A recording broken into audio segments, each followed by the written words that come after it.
ये रिफॉर्म क्यों आया? ये रिफॉर्म लॉन्ग पेंडिंग था। सबसे ऊपर वाली आप स्टेटमेंट देखिए, ये स्टेटमेंट आज की नहीं है, ये 1989 की स्टेटमेंट है। 1989 में ये काम शुरू हुआ था। हमारी तमन्ना थी कि ये काम शुरू हो, बट उसकी और भी कई सारी पहलू थे।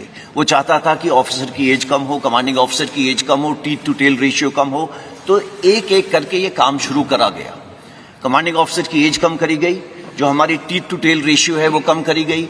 उसके बाद कारगिल रिव्यू कमेटी के अंदर अरुण सिंह कमेटी ने बोला एक सीडीएस का गठन होना चाहिए, वो काम हुआ। अब उसी चीज को आगे ले जाते हुए हमने जो नेक्स्ट रिफॉर्म था वो था कि किसी तरीके से जो एज हमारी 32 साल है, ये देखिए ये बता रहा है 30 साल 1989, आज ये 32 साल पहुंच गई है। 32 साल को किस तरीके से 26 साल ला सके, ऐसा क्यों? हमारे को यूथफुल प्रोफाइल चाहिए। ये क्यों चाहिए? बिकॉज आप सबको मालूम है 2030 के अंदर हमारे देश के अंदर 50% पीपल 25 साल की उम्र से कम होंगे।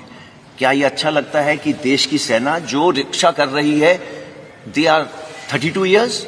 ये हमारा सिर्फ एक ही मुद्दा है कि हम किसी तरीके से यंग हो जाएं। इसको स्टडी करा गया पिछले 2 साल। अग्निवीर जब आएंगे 4 साल के बाद, तो इन्हें उत्तर प्रदेश पुलिस के साथ साथ अन्य सेवाओं में हम भी प्राथमिकता देंगे। 21 वर्ष का ये नौजवान यूनिफॉर्म पहन करके जब अपने घर में आएगा तो घर के लोग भी गौरव के साथ कहेंगे, अपने नौजवान पर गौरव की अनुभूति करेंगे। अग्निपथ योजना को लेकर सेना से लेकर सत्तारूढ़ दल के नेता इसके फायदे गिना रहे हैं। आजमगढ़ में सीएम योगी आदित्यनाथ खुद योजना के फायदों को गिना गए थे। इसके बाद भी युवाओं में उबाल जारी है। देश के कई हिस्सों में युवा सड़कों पर उतर गए हैं। इस बीच आजमगढ़ में सगड़ी के बाद अतरौलिया में भी 20 जून को अग्निपथ की आग की आज पहुंच गई। सेना भर्ती की तैयारी कर रहे सैकड़ों नौजवान रोड पर आ गए। चक्का जाम लगाने से पहले ही फोर्स पहुंच गई और नौजवानों को खदेड़ लिया। केंद्र सरकार अग्निपथ योजना से पूरे देश में युवाओं में आक्रोश।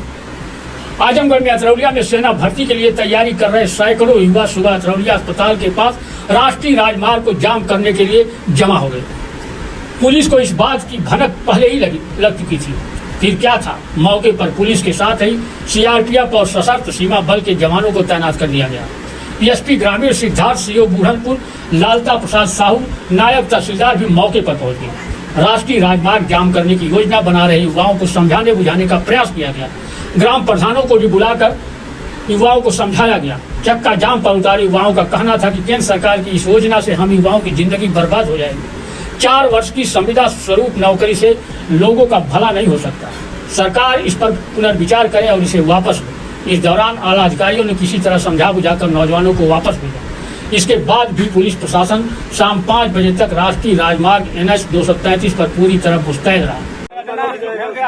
आसान नौकरी नहीं है, एक बार में नहीं जाए, इसमें से एक बार लाइन लगाना पड़ेगा, तब नौकरी मिलती है। मेहनत करिए। एक व्यक्ति जेल चला गया तो इसको अपने विश्वास है वो अपना झेलता है, मेहनत करेगा।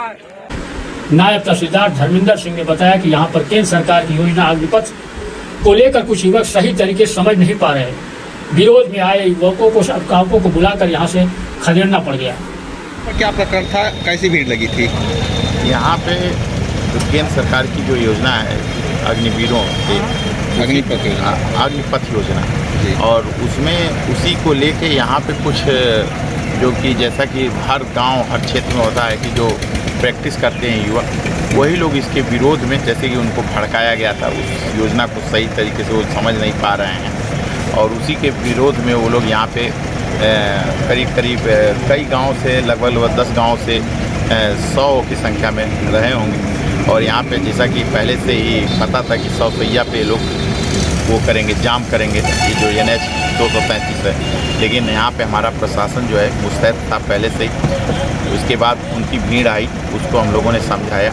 समझाने के बाद बहुत मशक्क़त के बाद हम लोगों ने उनसे सोचा कि शांतिपूर्ण ढंग से यहाँ से चले जाएं। लेकिन उन लोगों ने कुछ ऐसी हरकतें की जिसके कारण जो है हम लोगों को थोड़ा सा सख्त रवैया अपनाना पड़ा, जिसके कारण वो बाद में अपने यहाँ से वहाँ के ग्राम प्रधानों को हम लोगों ने बुलाया, समझाया, उनके गार्जियनों को बुलाया। इसके बाद धीरे से वो लोग तितर बितर होकर यहाँ से अभी तक 4 बजे तक अभी तक यहाँ शांति का माहौल है और कोई बात नहीं। तो क्या लगता है आपको, ये ऐसा क्यों ये लोग कर रहे थे? क्या किसी के बहकावे में थे या?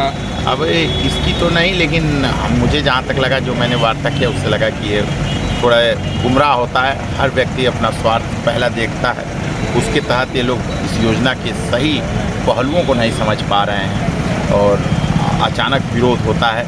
लेकिन धीरे धीरे जब योजना के बारे में सही ढंग से उनको बताया जाएगा तो अपने विरोध को वापस। ठीक।